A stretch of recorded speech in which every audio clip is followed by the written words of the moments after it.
Meet Rockland County resident and professor of physics, Dr. Don Mueller. When the ball bounces, my arm is back. See, here it is. See that?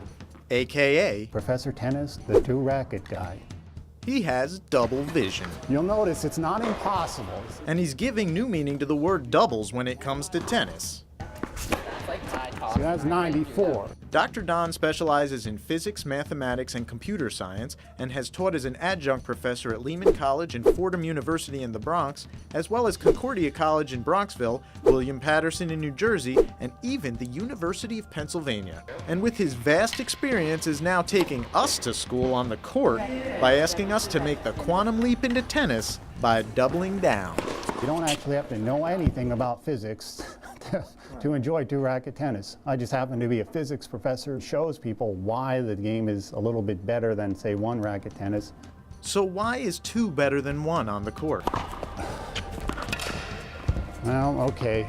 The two-racket game of tennis is just like that of traditional tennis, except that each player is equipped with two rackets. Pretty simple.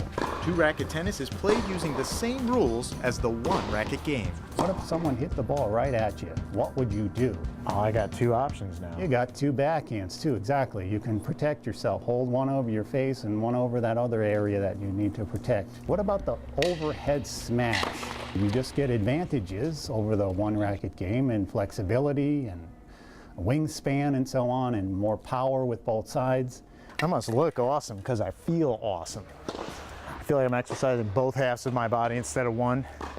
To say that you can be faster with one racket, which I hear this nonsense from people. They say, oh, I can do that faster than you can.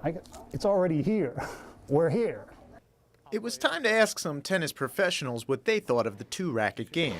Usually when they try it, they say, hey, you know, this was easier than I thought.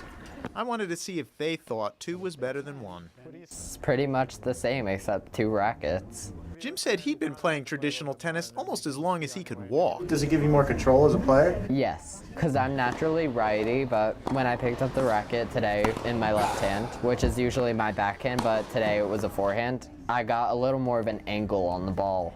I say neurobic tennis, right? Brush your teeth with your opposite arm. Instead of doing that, pick up another racket.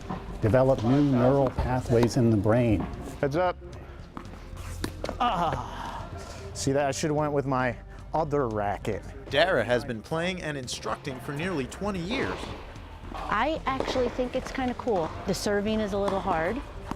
A lot of people that will switch hands with the racket, and this way you don't. You have a racket in both hands. Not only will you develop your right or your left arm have an enhanced ability, your left or right leg will start working. It's just like anything else with tennis. Once you get out here and practice makes perfect.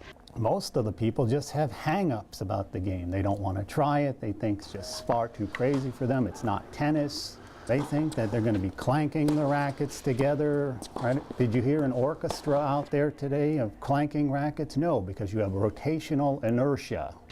You get power with both sides and a balanced workout. All kinds of shots you just can't do with one racket. When I'm out there playing with two rackets, I'll take on any guy.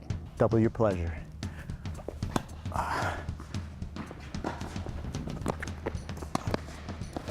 And although it may be catching on slowly but surely, There are people out there doing this stuff. Don would like to see two-racket tennis taken to the next level. The problem is they won't be allowed to play in conventional tournaments, you see. It's just a reluctance with people in tennis organizations to consider this even a possibility. Like Professor Niels Bohr said when one of his students approached him during the era of quantum mechanics, the student said, "Professor, I've got a crazy idea for you." The professor looked at it, he said, "Yes, it's crazy, but not crazy enough." And that's really what physics is all about, the crazier and the crazier and the crazier.